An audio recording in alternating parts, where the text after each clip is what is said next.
Hello viewers, I'm your host Uzma Jafri with another episode of South Asia Focus.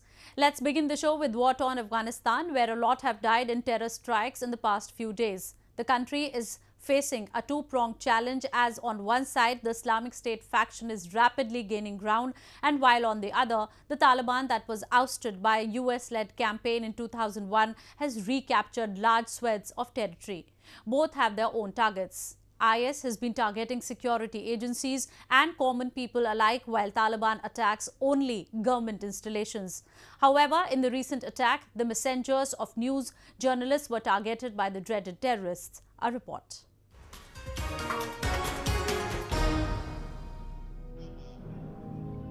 In an unprecedented attack on media that happened just hours before the World Press Freedom Day, as many as 9 journalists were killed as a suicide bomber, reportedly disguised as a cameraman, exploded himself near the gathering of scribes covering the deadly suicide attack happened minutes ago.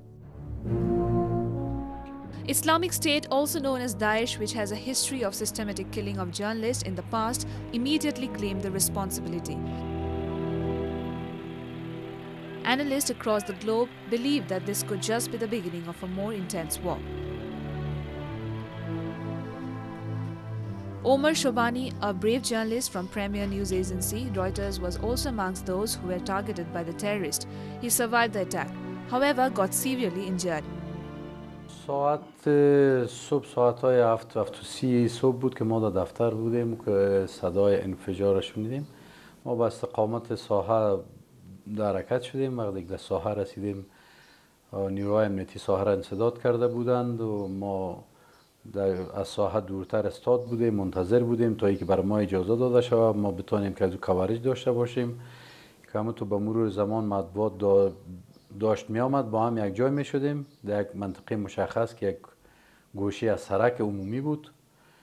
تقریبا در حدود 30 یا 40 دقیقه گذشته بود از حادثه که تعداد از اعضای مطبوعات هم جمع شده بودند و مردم محلی هم که در ساحه بودند یا پیاده رو در گذر بودند که در هینمی اسنا در بین ما اعضای مطبوعات یک انفجار بسیار مهیبش صدا رخ داد که ما شاهد دود آتشی بودم که خودم دود آتش به چشمایم دیدم.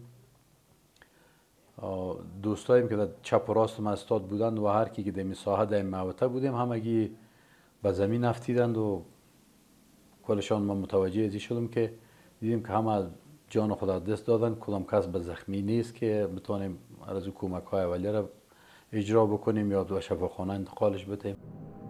Pictures taken by Shobani just seconds after the second explosion show journalists lying on the ground. In one image, a cameraman from Al Jazeera can be seen kneeling wounded against the curb, while nearby a journalist from Afghanistan's Radio Azadi is being held by an old man who was passing by when the blast went off. The blast might have broken Omar's bones, but his spirit is resolute and he is ready to hit the ground. متوجه شدم که خودم صحتم خوب است. بعد از او کمره پیش خودم بود تانستم که از اجسادی که از غیر نظامی ها و از مطبوعاتی که از همکارای ما که در در زمین افتیده بودن تصویر برداری بکنم که بعد از مدت زمان 5 یا 10 دقیقه خودم احساس درد کردم. دیدیم که طرف شانه راست خودم هم اصابت کرده از این چهره و بعد از مدت 5 تا 10 دقیقه که بود باز نیروهای امنیتی هم آمدن به انتقال دادن اجساد و ما خودمون به خاطر خطر بعدی ساحه را ترک کردیم، بیرون برآمدیم. The attacks have given a new dimension to the protracted war that the besieged Ghani government led by Washington has failed to win, and in fact, the situation has worsened since the NATO forces left the country. Media persons who have been relentless in exposing the brutal truths in the country go through different kinds and intensities of threats and harassment in order to get news. However, none had been an organized attack of this level. Amid devastating and rising violence, the media in Afghanistan has been a remarkably successful story which has filled the information void in the country that was virtually non-existent during the reign of Taliban. Moving on. Now let's talk about the opium production in the country, which despite being discouraged by the government has been flourishing. A stagnant economy, a better lifestyle and government's failure to bring alternate sources of employment has kept people hooked to the farming of the opium in the country. A report. It's busy time for people in Gantar province as the sea of green pulps is bursting with viscous sap, which when tried becomes opium and when processed becomes heroin and other drugs. Mohammed Nadir, an opium farmer who now has been into opium cultivation for a significant period of time, is happy with the produce he is going to have this time. Nadir makes about $3,000 a year from his poppies into a country where the per capita is less than $600. دولت را توای چی میکری خو موږ پر هغه سربېره کړو د دولت په کول داس خاص نه کو طالبان خو نه راته چی میکره اخو خوشاله جاهم یو شی پیدا کولای سي د جسې زکات یو شی وړي. His profits are not his alone as the Taliban take a cut in exchange for protection of his poppy field, and they also find domestic and international smugglers who will help sell the illegal produce. But still, poppy bring in more money than any other crop. Were Mohammed Nadir to switch to wheat, his income would fall to about a third.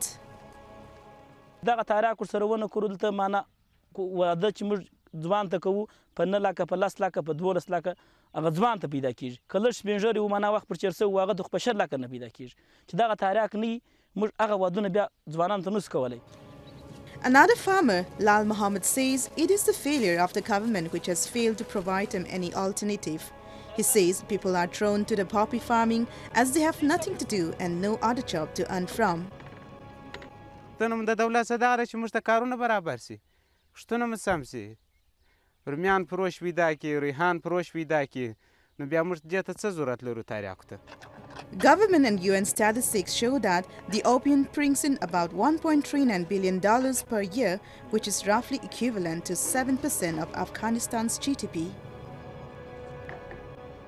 Afghanistan is the source of much of the world's illegal opium, and the crop forms a vital part of the economy in the southern part of the country despite years of efforts to eradicate cultivation and replace it with other crops.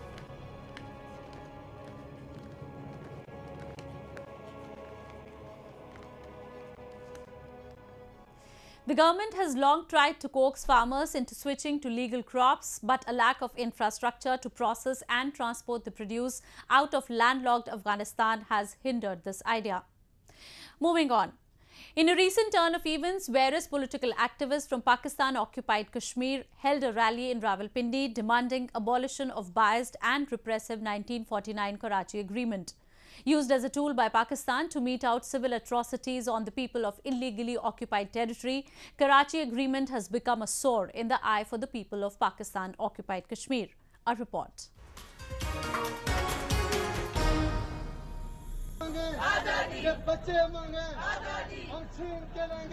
Political activists from POK and the civilians in Rawalpindi carried out a rally against the autocratic Islamabad administration seeking abolition of the biased and repressive 1949 Karachi Agreement, which has been used as a political tool by leaders of Pakistan to mete out civil and political atrocities on the people of Gilgit-Baltistan and the whole of Pakistan-occupied Kashmir.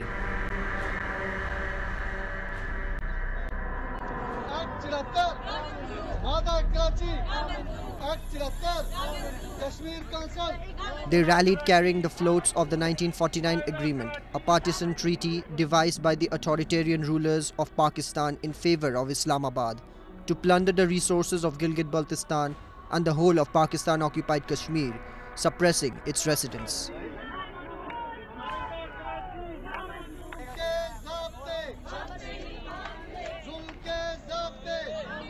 The 1949 agreement was essentially formulated by the Islamabad rulers to ratify Pakistan's administrative control over the region without consulting any shareholders of the region. It was systematically designed to suppress the people by denying them the rights and the resources prerogative to them. Islamabad has since then been perpetrating worse forms of humanitarian crimes on the people of the region.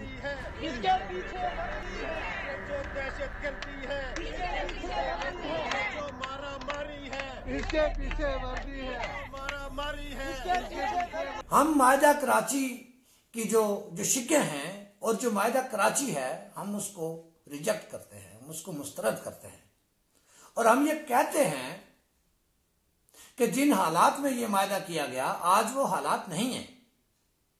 और अगर हुकूमत पाकिस्तान संजीदा है इस इलाके के मसाइल को हल करने के लिए, इन दोनों खित्तों के मसाइल को हल करने के लिए, तो वो अगर ये दोनों असम्बलियों को डिजॉल्व नहीं कर सकती तो जो उन्होंने कौंसल्स बनाई हुई हैं, कश्मीर काउंसिल और गिलगित बल्तिस्तान काउंसिल, इनको खत्म करके तो एक जो है वो काउंसिल बनाए जिसमें दोनों इलाकों की नुमाइंदगी हो।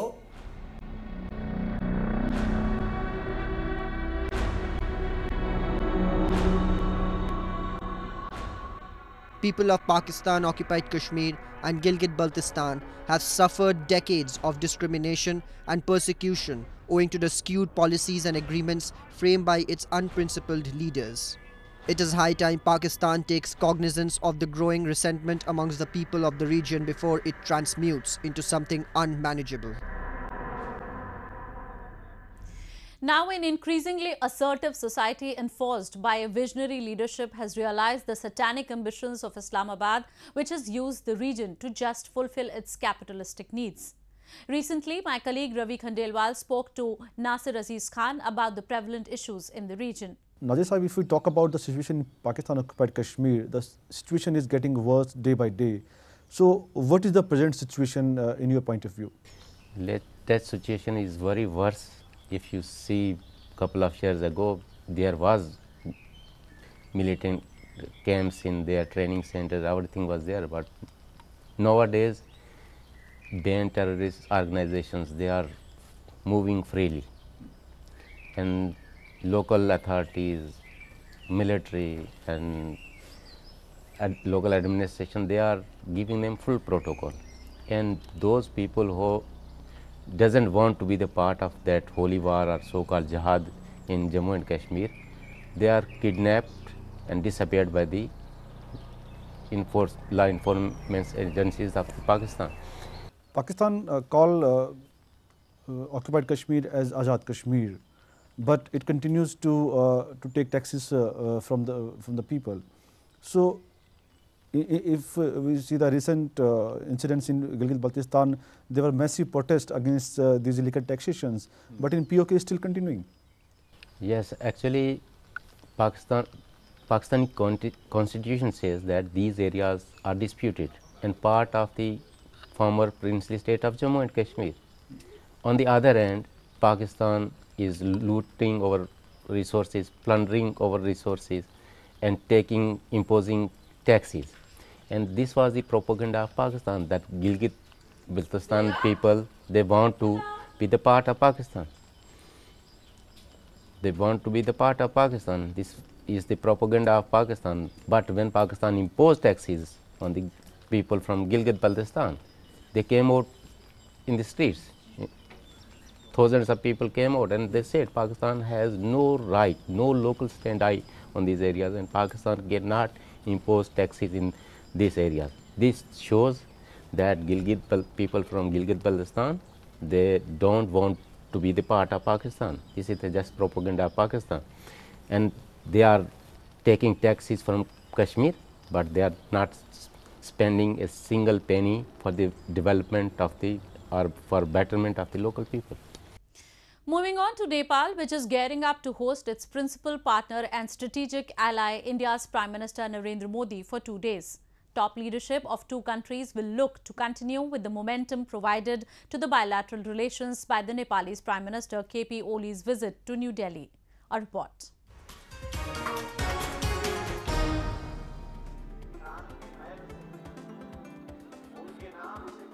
Ancient city of Nepal, Janakpur, has stepped up the preparations to accord a grand welcome to the Indian Prime Minister Narendra Modi next week.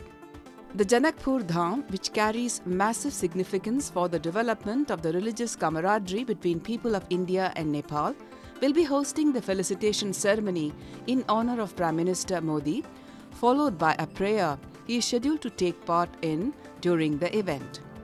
The visit can also be termed as a courtesy and diplomatic reciprocation to Nepalese PM Oli's visit and his invite to Indian PM. India and Nepal, who vowed to engage extensively at multiple fronts during the visit of Prime Minister KP Oli to New Delhi, will be engaged in further deepening of bilateral ties. The visit also comes in the line of Indian foreign policy, pitching for a better and stronger neighbourhood.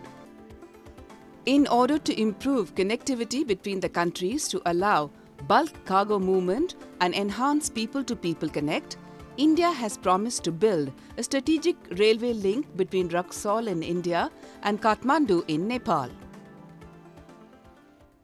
With an expansionist China making inroads into Nepalese territory, India has become more assertive in taking its friendship to newer heights with Nepal. We are now joined by Mr. Prakash Acharya, political analyst, who will give further insights into recent developments. Mr. Acharya, how do you see the Indo-Nepal bilateral ties at this particular point in time when both countries are engaging extensively at multiple fronts through different channels? Well, Indian Prime Minister Modi is visiting Nepal shortly after Prime Minister KP Sharma Oli visited India, and Nepal and India are engaged in many issues including hydropower, developmental issues, cultural issues, border crime and so many other issues. After hitting the rock bottom 2 years ago, Nepal-India relations are set to rebound now. And India has realized its folly alienating Nepal by imposing the blockade in 2015 and 16. And it's good there is a realization of this mistake in India. Now, both the countries are keen to restart their frayed ties and work ahead together. And it's very good for both the countries. How much credit would you give to KP Oli's visit to India in bringing the ties to this level, and what could be expected from the virtual second round of engagement when Indian PM will be there in Nepal? Certainly the credit goes to Mr. KP Oli that he created a ground to make the visit of Mr. Modi in course of his recent visit to India. And I hope the recent engagements between the officials of India and Nepal indicate that they are going to deal on many issues that were unsettled or that were not being able to be settled in the past context. That's why I am very much hopeful of what is going around there in the visit. Thank you, Mr. Acharya. Moving on to Cox's Bazaar in Bangladesh, where the Rohingya refugees who have been living in flimsy shelters under precarious weather conditions since their exodus last year are gearing up to face the imminent monsoon, while some of them have shifted or are shifting to safer places. Some are working on changing the topography, which can cause flooding and several other damages. A report.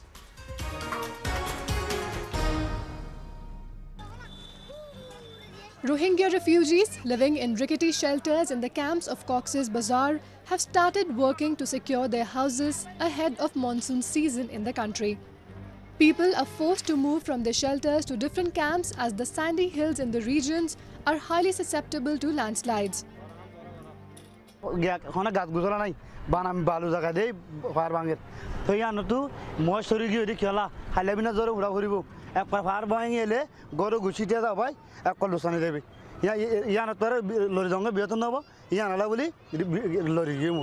In other areas, sandbags are placed on roofs to stop the light covers from flying away in strong winds. এখন বসে হাইলা দিন আসতেছে সামনে আমাদের বই লাগতেছে ঘরটা নতুন করে বাঁধতাছি তাহলে রোহিঙ্গা লা বলে গরিন বাঁধিয়া তাহলে ফরে মানুষ আইবো তারালা বলে বাঁধি দিরিয়া আজি মানুষ নয়. Meanwhile, Security Council envoys visited country's Prime Minister Sheikh Hasina in the capital city Dhaka to discuss the refugee crisis. Hasina, reiterating her stance over the situation, asked UN to be more proactive in dealing with the situation and create a pressure on the Myanmar authorities who have refused to take back their hundreds of thousands of citizens. We want that they should put more pressure to Myanmar government so that they take them back, take their citizens back to their country. That's what we want. Later, envoys also met Myanmar State Councillor Aung San Suu Kyi and Military Commander-in-Chief Min Aung Hlaing. The visit by the Security Council envoys to see the aftermath of a military operation in Myanmar's western Rakhine state puts a global spotlight on the crisis which the United Nations and others have denounced as ethnic cleansing of Rohingya Muslims.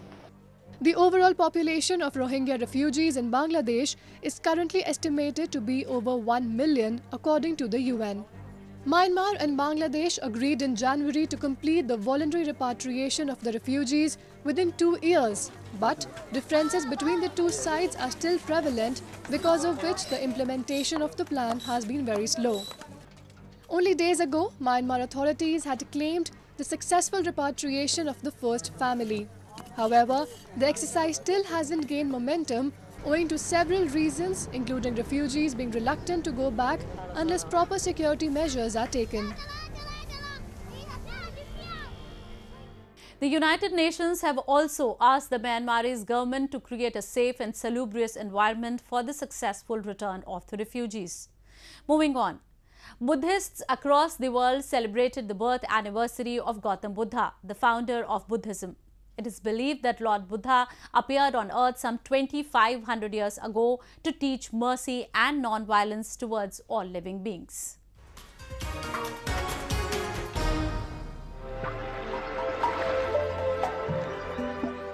Buddhist devotees in Bodh Gaya city carried out a grand procession and offered prayers to Lord Buddha to mark his birth anniversary. Buddha Purnima, which falls on a full moon day, is also commemorated as a day of his enlightenment and death. Devotees from different parts of India and countries like Tibet, Vietnam and Burma converged at the ancient Mahabodhi temple in eastern holy town of Bodh Gaya, where Buddha is believed to have attained enlightenment.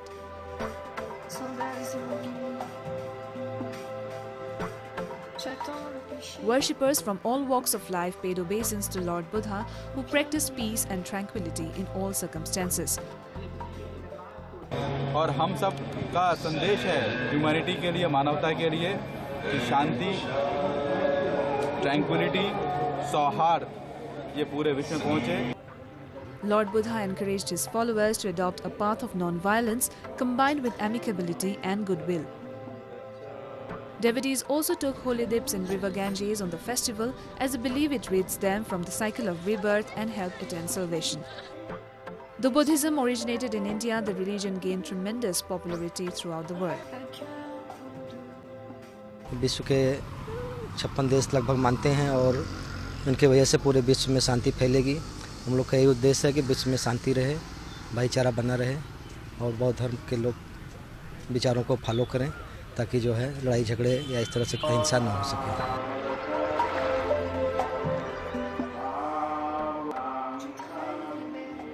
In Sri Lanka, tens of thousands of people flocked to Buddhist temples to offer prayers for Vesak Day. Kelaniya temple on the outskirts of Colombo was packed with Buddhists of all ages dressed in white to listen to sermons and light clay lamps to kick off the festival. People then visited the capital from across the country, which was decorated with pendles, lanterns, colored lights and Buddhist flags. Vesak Day is the biggest religious event for Sri Lanka's majority Buddhist and is celebrated throughout the island. More than 2/3 of the island's 20 million people are Buddhists. Buddhism is the world's 4th largest religion with over 250 million followers, or over 7% of the global population. With that, we come to the end of this week's episode. See you next week. Take care and goodbye.